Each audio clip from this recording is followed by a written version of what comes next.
സാധാരണക്കാരായ ആളുകളിൽ പലരും അറിയുന്ന ചെറിയ സൂറത്തുകളും യാസീന് പോലത്തെ സൂറത്തുകളല്ലാതെ മറ്റു സൂറത്തുകൾ നിത്യവും ഓതുന്ന ആളുകൾ പോലും ഓതുന്നില്ല. അതിൻ്റെ കാരണം ഓതിയാൽ തെറ്റിപ്പോകുമോ എന്നുള്ള ആ ഒരു ഭയം. എന്നാൽ വളരെ ലളിതമായിട്ട് നമുക്ക് പാരായണം ചെയ്ത് പഠിക്കാൻ പറ്റിയ രൂപത്തിലുള്ള, സാധാരണക്കാർക്ക് തിരിയുന്ന രൂപത്തിൽ വളരെ ലളിതമായിട്ട് അക്ഷരങ്ങളൊക്കെ തിരിയുന്ന ആളുകൾക്ക് മനോഹരമായിട്ട് പാരായണം ചെയ്യാൻ കഴിയുന്ന രൂപത്തിലുള്ള ഒരു ചെറിയ ക്ലാസ്സാണ്. ഇൻഷാ അല്ലാഹ് ഓതാൻ കഴിയുമെന്നൊരു വിശ്വാസമുണ്ട്. അല്ലാഹു തആല അതിനുള്ള തൗഫീഖ് നൽകി അനുഗ്രഹിക്കട്ടെ. അഊദു ബില്ലാഹി മിനശ് ശൈത്വാനിർ റജീം. ബിസ്മില്ലാഹിർ റഹ്മാനിർ റഹീം.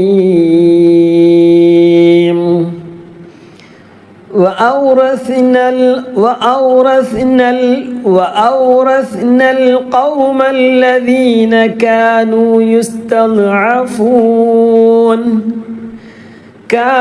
يستضعفون مشارق الأرض ومغاربها التي باركنا فيها وتمت كلمة ربك الحسنى على بني إسرائيل بما صبروا ودمرنا ما كان يصنع فرعون وقومه وما كانوا يعرشون. സൂറത്തുൽ അഅറാഫിൻ്റെ 137 ആയത്താണ് നമ്മുടെ ഖത്മുൽ ഖുർആൻ്റെ 81 ക്ലാസ്സുമാണ്. കാണുന്നവരൊക്കെ ഫുൾ സ്ക്രീനിൽ കാണുക. അതുപോലെ തന്നെ വിശുദ്ധ ഖുർആൻ മറിക്കാൻ കഴിയുന്ന ആളുകൾക്ക് മറിച്ചുകൊണ്ട് അതിലേക്ക് തന്നെ നോക്കുക. സ്ക്രീനിലേക്കും പറയുന്ന വിഷയങ്ങളൊക്കെ സംശയങ്ങളൊക്കെ ഉണ്ടെങ്കിൽ നോക്കുക. മറ്റു സംശയങ്ങളൊക്കെ ഉണ്ടെങ്കിൽ താഴെ കമൻറ്റിലായിട്ട് ചോദിക്കാം. അതുപോലെ തന്നെ നമ്മുടെ ക്ലാസ്സിൽ ജോയിൻ ചെയ്യാൻ താല്പര്യമുള്ളവർക്കൊക്കെ വാട്സപ്പ് ഗ്രൂപ്പിലും അതുപോലെ തന്നെ യൂട്യൂബിലൊക്കെ താല്പര്യമുള്ളവർക്ക് ജോയിൻ ചെയ്യാം. ഗ്രൂപ്പിൽ ചേരാൻ പ്രത്യേക ഫീ കാര്യങ്ങളൊന്നുമില്ല. ഇൻഷാ അല്ലാഹ് സ്ത്രീകൾക്കും പുരുഷന്മാർക്കും വ്യത്യസ്ത ഗ്രൂപ്പുകളുണ്ട്. അപ്പോൾ ആ ഒരു കാര്യം എല്ലാവരും ശ്രദ്ധിക്കുക.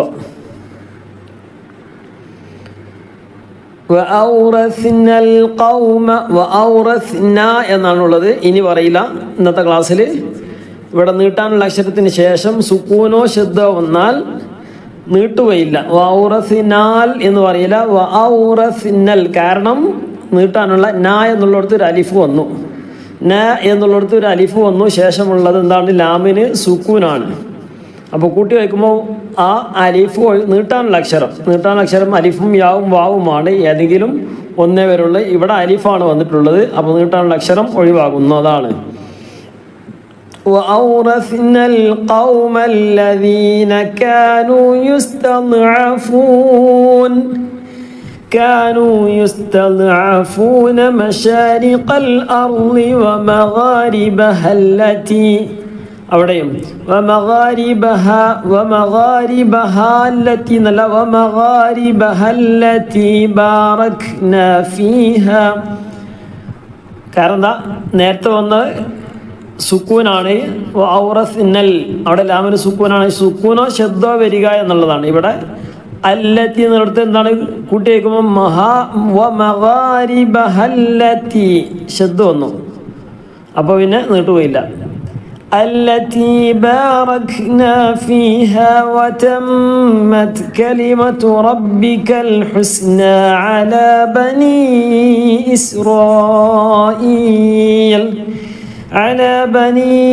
إسرائيل بما صبروا ودمرنا ما كان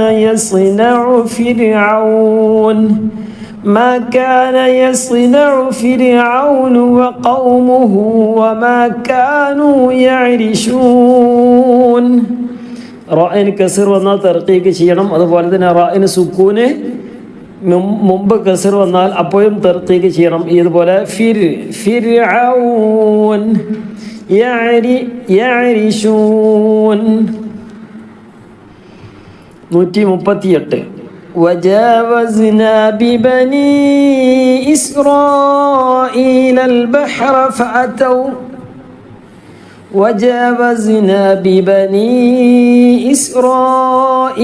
البحر فأتوا على قوم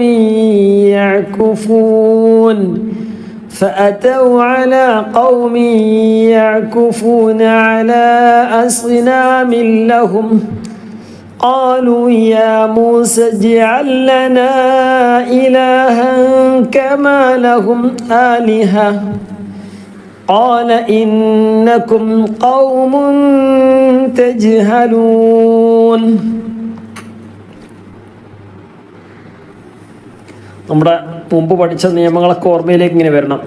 وجاوزنا ببني إسرائيل البحر فأتوا على قوم.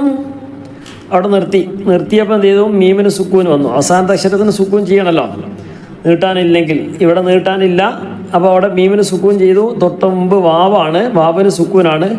വാവിനോ യാവിനോ സുക്കൂനും അതിൻ്റെ മുമ്പ് ഫത്ത് ആവുകയും ചെയ്താൽ മദ് ലീൻ വരും. ഖൗം നൗം فأتوا على قوم يعكفون على أصنام لهم. തൻവീനിൻ്റെ ശേഷം അല്ലേ, നൂനിൻ്റെ ശേഷം നിയമങ്ങൾക്ക് ഓർമ്മ ഉണ്ടാകണം. നൂനിൻ്റെ ശേഷം അല്ലെങ്കിൽ തൻവീൻ്റെ ശേഷം ലാമ റഅ വന്നാൽ അല അസ്നാമിൻ ലഹും. അസ്നാമിൻ എന്ന തൻവീനാണ്. തൻവീനിൻ്റെ ശേഷം ലാമ വന്നു. ലാമ വന്നാൽ ലാമ റഅ വന്നാൽ നേരെ കൂട്ടി യോജിപ്പിക്കുക. അല അസ്നാമിൻ ലഹും قالوا يا موسى വസലിൻ ഹംസയാണ്. ഹംസത്തുൽ വസലി ചേർത്ത് എഴുതുമ്പോൾ പറയില്ല. യാ മൂസ ഇജ്അൽ ലനാ ഇലാഹൻ കമാ ലഹും ആലിഹ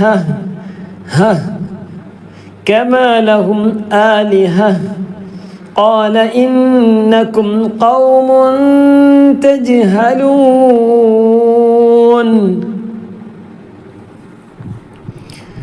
وجاوزنا ببني إسرائيل البحر فأتوا على قوم يعكفون على أصنام لهم قالوا يا موسى اجعل لنا إلها كما لهم آلهة قال إنكم قوم تجهلون.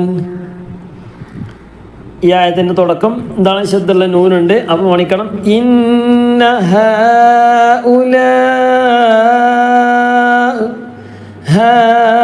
ഹഉലാഇ മുതബ്ബറും മാ.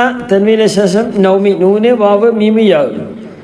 തൻവീനിന് ശേഷമോ സുക്കുള്ള നൂനിന് ശേഷമോ നൗമി, നൂന് വാവ് മീമിയാ എന്ന് വന്നാൽ എന്ത് ചെയ്യണം? കൂട്ടി യോജിപ്പിക്കുക. മുതബ്ബറും മാ ഹും ഫീഹി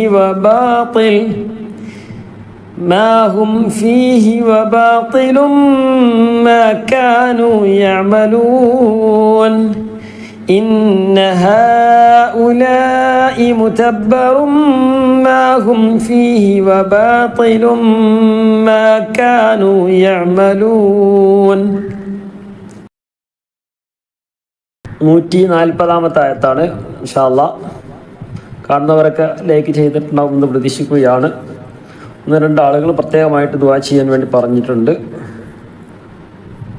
സുഹറ തൃശ്ശൂർ സഹോദരിയുടെ ഭർത്താവ് മരണപ്പെട്ട ആണ്ടിൻ്റെ ദിവസമാണെന്ന് പറഞ്ഞ് ദുആ ചെയ്യാൻ വേണ്ടി പറഞ്ഞിട്ടുണ്ട്. അല്ലാഹു സുബ്ഹാനഹു വ തആല അവരുടെ ഖബറിടം സ്വർഗീയ പൂന്തോപ്പാക്കി അനുഗ്രഹിക്കുമാറാകട്ടെ. മഗ്ഫിറത്തും റഹ്മത്തും നൽകി അനുഗ്രഹിക്കുമാറാകട്ടെ. അല്ലാഹു തആല അവരുടെയൊക്കെ കുടുംബത്തിലും മക്കളിലും അല്ലാഹു തആല എല്ലാ നിലക്കും ഖൈറും ബറക്കത്തും റാഹത്തും സന്തോഷം നൽകി അനുഗ്രഹിക്കുമാറാകട്ടെ. അവരെയും നമ്മയൊക്കെ നമ്മോട് ബന്ധപ്പെട്ട നമ്മിൽ നിന്നൊക്കെ മരണപ്പെട്ടു പോയവരൊക്കെ അവരെ ജന്നാത്തിൽ ഫിർദൗസിൽ ഒരുമിച്ച് കൂട്ടി അനുഗ്രഹിക്കുമാറാകട്ടെ. അതുപോലെ തന്നെ റുഖിയ എന്ന് പറയുന്ന സഹോദരി, അതുപോലെ തന്നെ സഹോദരിയുടെ ഭർത്താവ്, ആ ഭർത്താവിൻ്റെ സഹോദരിയൊക്കെ ഹജ്ജിന് പോകുന്നുണ്ടെന്ന് പറഞ്ഞു. ദുആ ചെയ്യാൻ വേണ്ടി പ്രത്യേകമായിട്ട് പറഞ്ഞിട്ടുണ്ട്. അല്ലാഹു സുബ്ഹാനഹു വ തആല മഖബൂലും മബ്റൂറുമായ ഹജ്ജും ഉംറയൊക്കെ നിർവഹിക്കാനും കർമ്മങ്ങളൊക്കെ അതുപോലെ തന്നെ മറ്റു അനേകം കർമ്മങ്ങൾ ഹജ്ജുമായി ബന്ധപ്പെട്ടതും അല്ലാത്തതുമായ മറ്റു അനേകം ആ പുണ്യമാക്കപ്പെട്ട ഭൂമിയിൽ വെച്ചുകൊണ്ട് ചെയ്യാനൊക്കെയുള്ള തൗഫീഖ് അള്ളാഹു സുബ്ഹാനഹു വ തആല വളരെ റാഹത്തിലായിക്കൊണ്ടൊക്കെ ചെയ്യാനുള്ള തൗഫീഖ് അള്ളാഹു തആല പ്രദാനം ചെയ്ത് അനുഗ്രഹിക്കുമാറാകട്ടെ. അതുപോലെ തന്നെ സൈനബ എന്ന് പറയുന്ന സഹോദരിയുടെ 2 ആൺകുട്ടികൾ വിവാഹം ആലോചിക്കുന്നുണ്ട്. പെട്ടെന്ന് തന്നെയൊക്കെ ശരിയാകാൻ വേണ്ടി പ്രത്യേകമായിട്ട് ദുആ ചെയ്യാൻ വേണ്ടി പറഞ്ഞിട്ടുണ്ട്. അള്ളാഹു സുബ്ഹാനഹു വ തആല നല്ല അനുയോജ്യരായ ഇണകളെ നൽകി അനുഗ്രഹിക്കട്ടെ. ആ ഉമ്മാക്ക് എല്ലാം കൊണ്ടും ആ കുടുംബത്തിന് എല്ലാം കൊണ്ടും സന്തോഷം സമാധാനം നൽകി അനുഗ്രഹിക്കുമാറാകട്ടെ. അതുപോലെ തന്നെ ഒരുപാട് വിവാഹപ്രായമെത്തിയ ആളുകളൊക്കെ ഉണ്ട്. റഹ്മാനെ റബ്ബെ എല്ലാവർക്കും അനുയോജ്യരായ ഇണകളെ നൽകി അനുഗ്രഹിക്കണം. റഹ്മാനെ ആൺകുട്ടികൾക്ക് നല്ല വധുവിനെയും അതുപോലെ തന്നെ പെൺകുട്ടികൾക്ക് നല്ല ഭർത്താവിനൊക്കെ കിട്ടി നല്ല റാഹത്തോടുകൂടുക സന്തോഷത്തോടുകൂടെ കുടുംബമൊക്കെ മുന്നോട്ട് കൊണ്ടുപോകാനൊക്കെ ഉള്ള തൗഫീഖ് റഹ്മാനെ റബ്ബെ നീ തൗഫീഖ് നൽകണം. റഹ്മാൻ ഒരുപാട് ആളുകൾ പല സമയത്തും ദുആ ചെയ്യാൻ വേണ്ടി പറഞ്ഞിട്ട് വിട്ടുപോയതും ഏൽപ്പിക്കപ്പെട്ടതുമായ ആരൊക്കെയുണ്ടോ റഹ്മാനെ റബ്ബെ അവരൊക്കെ ഉദ്ദേശങ്ങളൊക്കെ നീ പൂർത്തീകരിച്ച് നൽകി അനുഗ്രഹിക്കണം. റഹ്മാനെ ആമീൻ ബി റഹ്മതിക യാ റഹ്മാൻ റഹീമീൻ. ബിസ്മില്ലാഹിർ റഹ്മാനിർ റഹീം. قال أغير الله أبغيكم إلها وهو فضلكم على العالمين. قال أغير الله أبغيكم إلها وهو فضلكم على العالمين. وإذ أنجيناكم من آل فرعون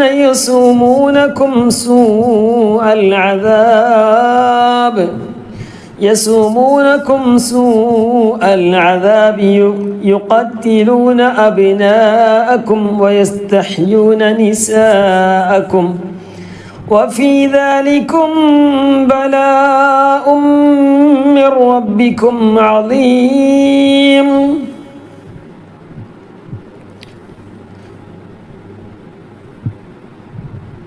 وإذ أنجيناكم من آل فرعون يسومونكم سوء العذاب يقتلون أبناءكم ويستحيون نساءكم وفي ذلكم بلاء من ربكم عظيم.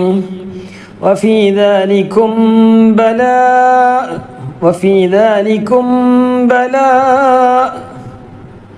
അവിടെ മീമിൻ്റെ നിയമം സുക്കൂണുള്ള മീം വന്നാൽ നിയമങ്ങൾ നോക്കണം. സുക്കൂണുള്ള മീം വന്നു, മീമിൻ്റെ ശേഷം 3 നിയമമാണുള്ളത്, ഓർമ്മയിലുണ്ടാകണം. മീമിൻ്റെ ശേഷം മീം തന്നെയാണ് വന്നതെങ്കിൽ 2 മീമും കൂടി കൂട്ടി യോജിപ്പിച്ച് 1 മീമാക്കി ഉച്ചരിക്കുക, മണിക്കുകയും ചെയ്യാം. മീമിൻ്റെ ശേഷം ബ വന്നാൽ ഇഖ്ഫ ചെയ്യണം, മറച്ച് മണിക്കണം. വ്യക്തമാക്കാനും പറ്റില്ല, ഒഴിവാക്കാനും പറ്റാത്ത രൂപത്തിൽ മറച്ച് മണിക്കുക. എങ്ങനെ? وفي ذلكم بلاء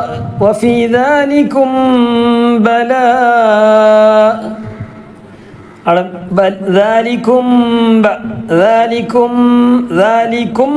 എന്ന് പറയരുത്.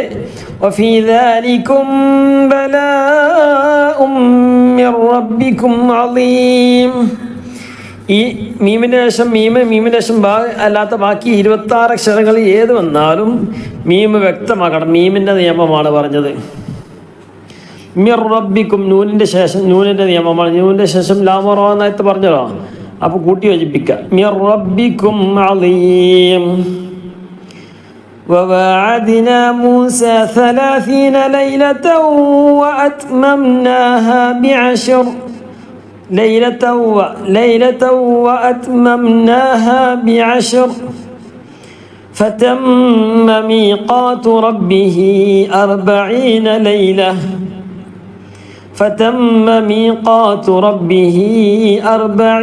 ليلة.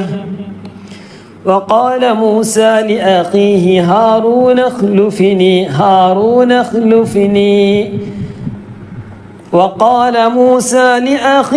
هارون اخلفني في قومي وأصلح ولا تتبع سبيل المفسدين.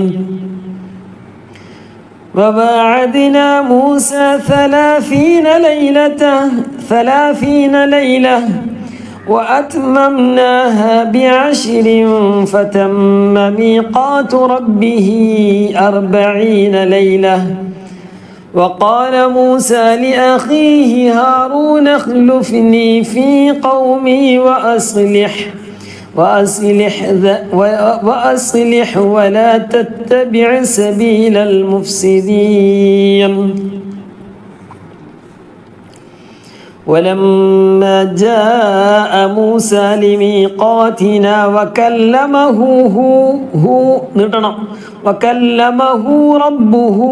ربه قال رب أرني أنظر إليك അടക്കം അതുണ്ട് അരിനി അൻദുർ ഇലൈക് قال لن تراني ولكن انظر إلى الجبل فإن استقر مكانه فسوف تراني فلما تجلى ربه للجبل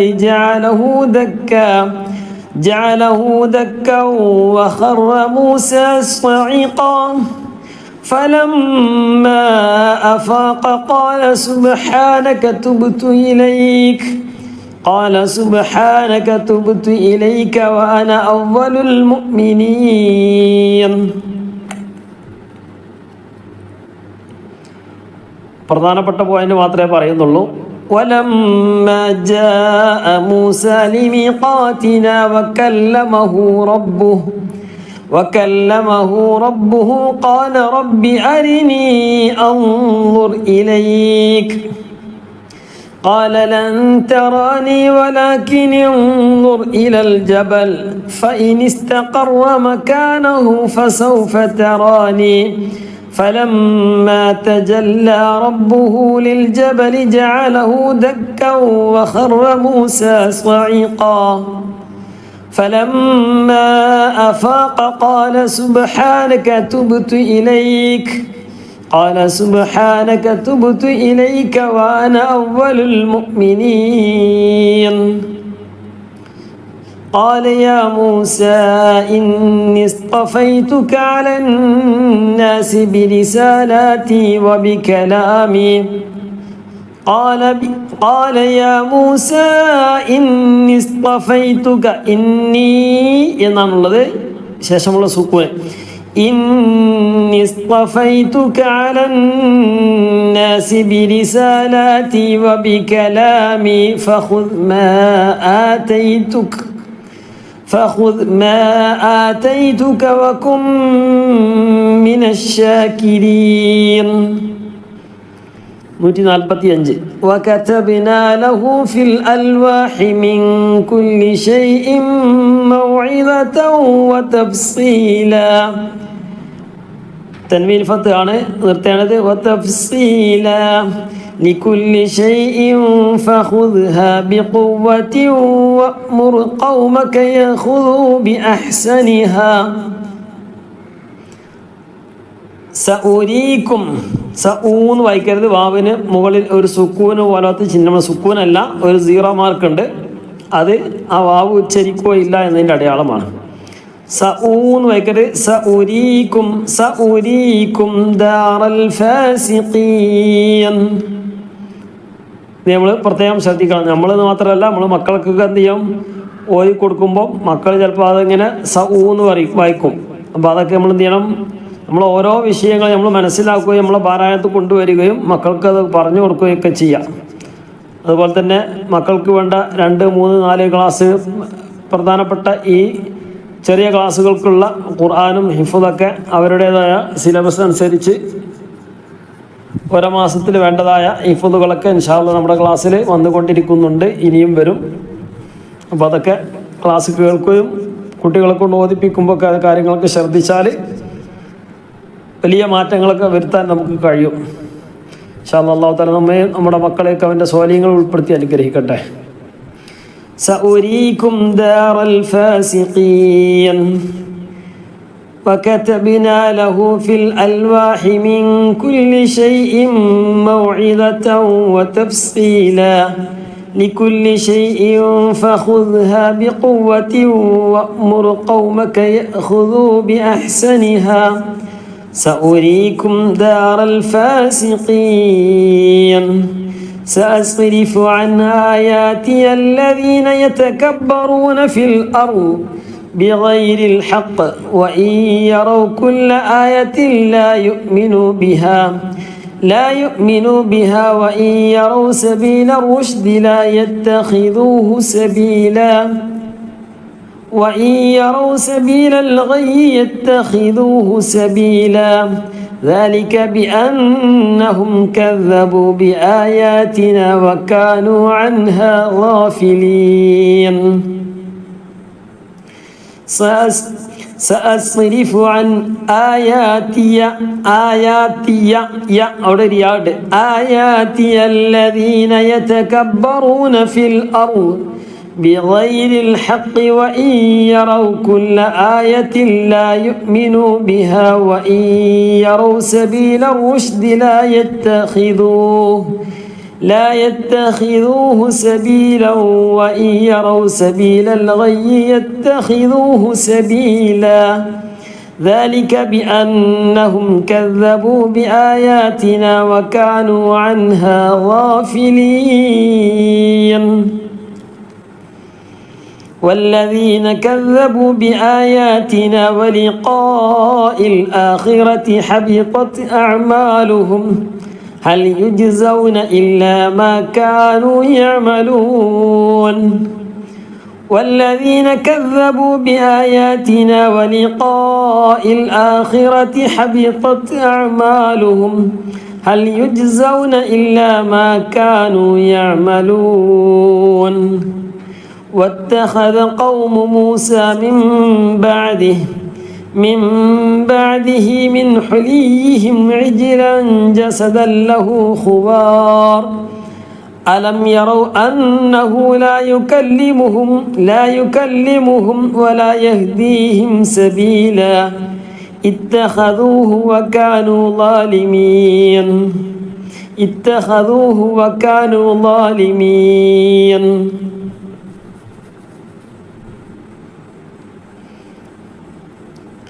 ولما سقط في أيديهم ورأوا أنهم قد ضلوا قالوا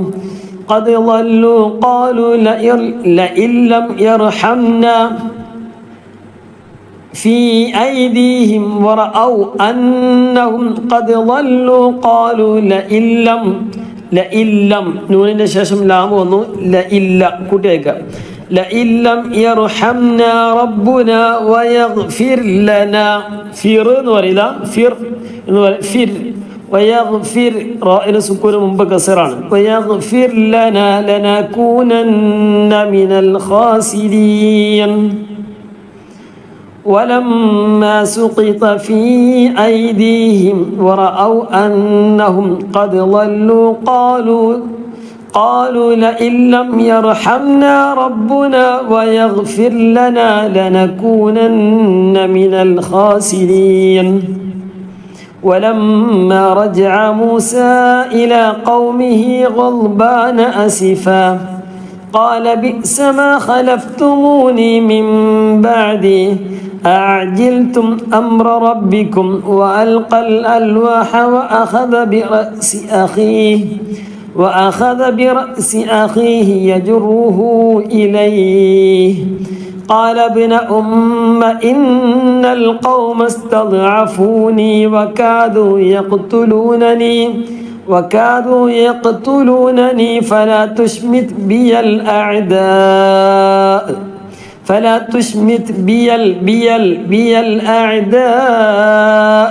ولا تجعلني مع القوم الظالمين شد الله ميمان ملك ولما رجع موسى إلى قومه غضبان أسفا قال بئس ما خلفتموني من بعدي أعجلتم أمر ربكم وألقى الألواح وأخذ برأس أخيه يجره إليه قال ابن أم إن القوم استضعفوني وكادوا يقتلونني فلا تشمت بي الأعداء ولا تجعلني مع القوم الظالمين.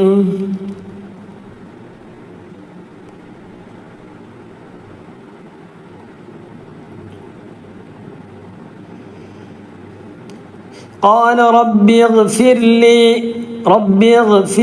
راين سكون من بكسر تحقيق ചെയ്യണം. قال رب اغفر لي ولأخي وأدخلنا في رحمتك وأنت أرحم الراحمين. قال رب اغفر لي ولأخي وأدخلنا في رحمتك وأنت أرحم الراحمين. إن الذين اتخذوا العجل سينالهم غضب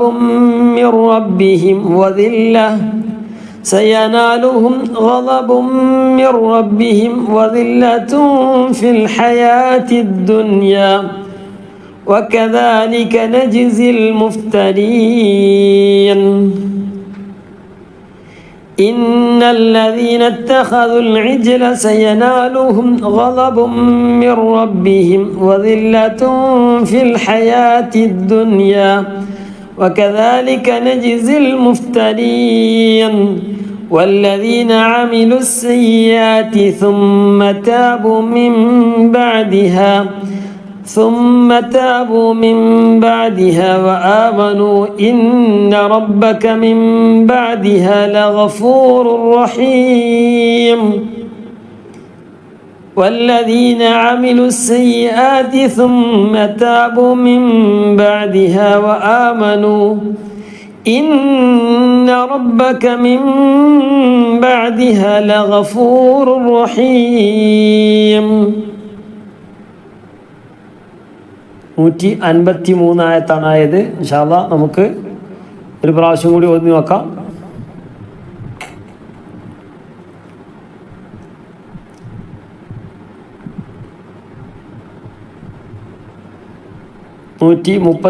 ആയത്ത് മുതൽ നമ്മളെ ക്ലാസ് 3 പ്രാവശ്യമെങ്കിലും ഓതിത്തീരുന്ന രൂപത്തിലുള്ള ക്ലാസ്സാണ്. അപ്പോൾ ഇൻഷാ അല്ലാഹ് ഓരോ ക്ലാസ് കേൾക്കും തോറും നമ്മൾ 3 പ്രാവശ്യമെങ്കിലും ഓതിയിട്ടുണ്ടെന്ന് ഉറപ്പ് വരുത്തുക. 3, 4, 5 പ്രാവശ്യങ്ങൾ ഓതിയാൽ ആർക്കും പ്രയാസമില്ലാതെ ക്ലാസ് കേൾക്കുകയും മനസ്സിലാക്കുകയും അതിന് പുറമെ ഓട്ടോമാറ്റിക്കായിട്ട് ഖത്മുകൾ ഇങ്ങനെ തീർന്നുകൊണ്ടേയിരിക്കുകയും ചെയ്യും. അപ്പോൾ ഇൻഷാ അല്ലാഹ് ഇത് അവസാനിക്കുന്നതോടുകൂടെ നമുക്ക് ഖത്മ് 3-4 പ്രാവശ്യം തീരുന്ന രൂപത്തിൽ അതിൻ്റെ പുറമെ നമുക്ക് കുറേയൊക്കെ മനസ്സിലാക്കിയ ഇനി ഓതുന്ന സമയത്ത് ഒരിക്കലും പിഴവുകൾ വരാത്ത രൂപത്തിൽ നമുക്ക് വളരെ സിമ്പിളായിട്ട് ഓതാൻ കഴിയണം. അല്ലാഹു തആല അതിന് തൗഫീഖ് നൽകി അനുഗ്രഹിക്കട്ടെ.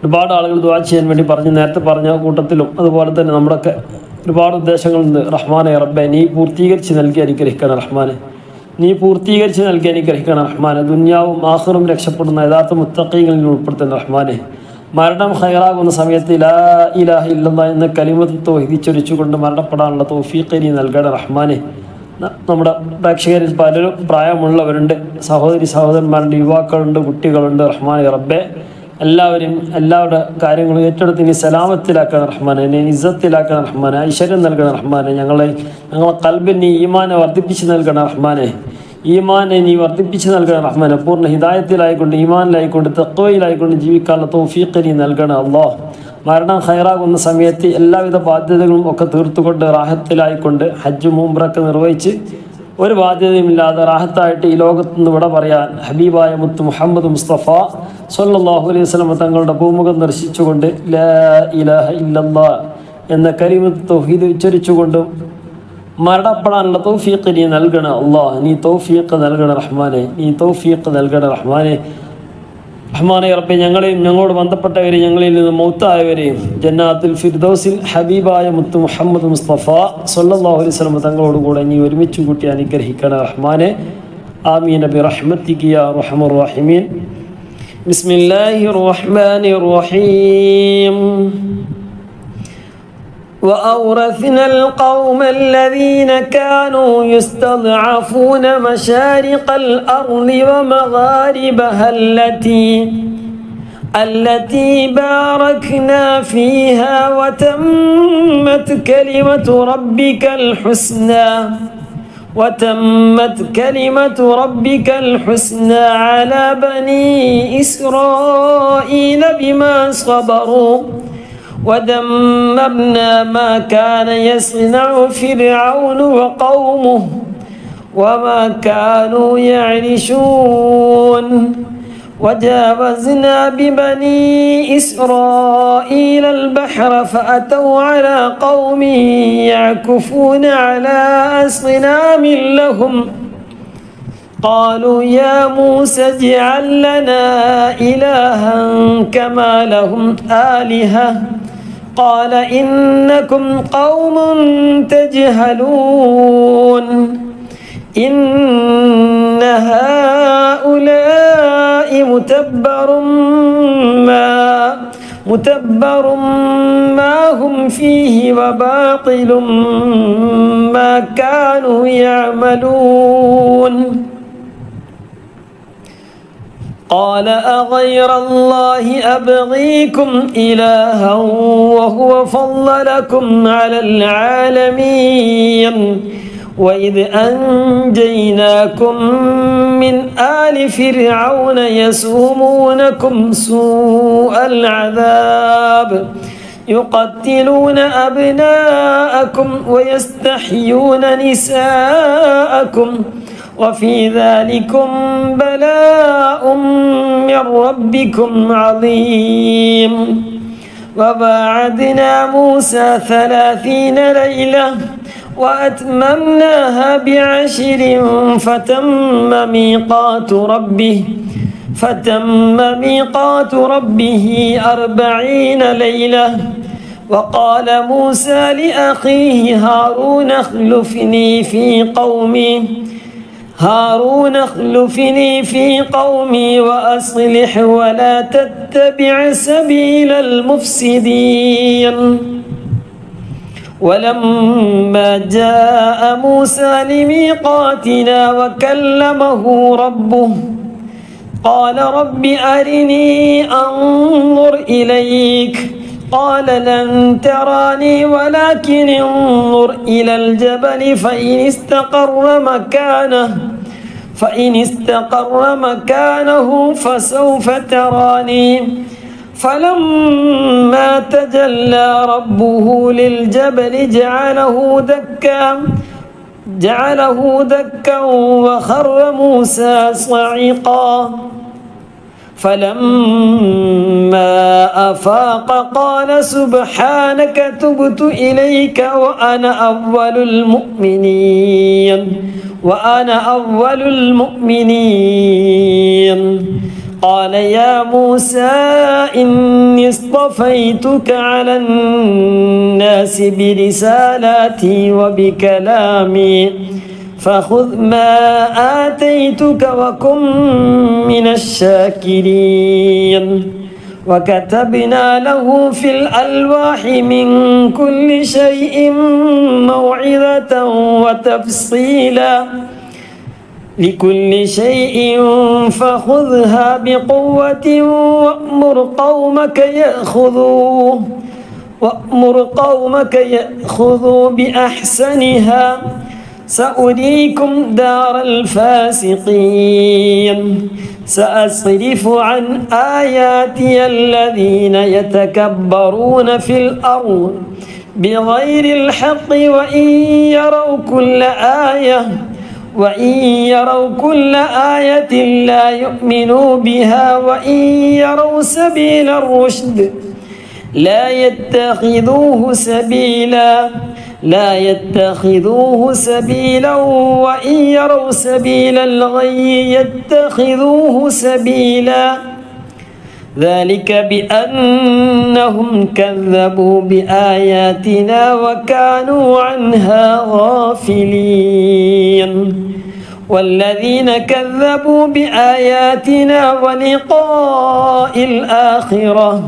ولقاء الآخرة حبطت أعمالهم هل يجزون إلا ما كانوا يعملون واتخذ قوم موسى من بعده من حليهم عجلا جسدا له خوار ألم يروا أنه لا يكلمهم ولا يهديهم سبيلا اتخذوه وكانوا ظالمين ولما سقط في أيديهم ورأوا أنهم قد ضلوا قالوا لئن لم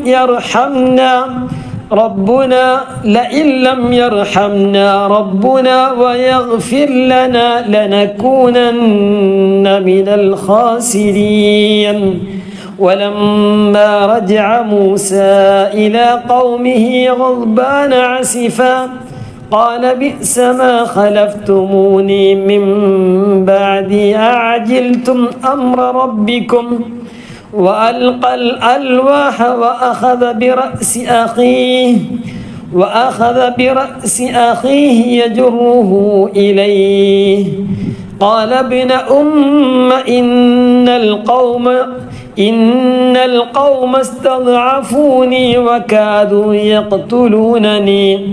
وكادوا يقتلونني فلا تشمت بي الأعداء ولا تجعلني مع القوم الظالمين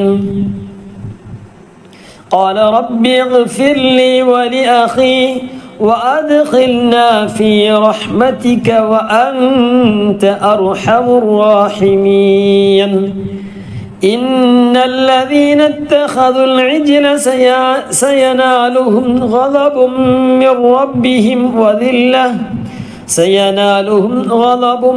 من ربهم وذلة في الحياة الدنيا وكذلك نجزي المفترين والذين عملوا السيئات ثم تابوا من بعدها وآمنوا إن ربك من بعدها لغفور رحيم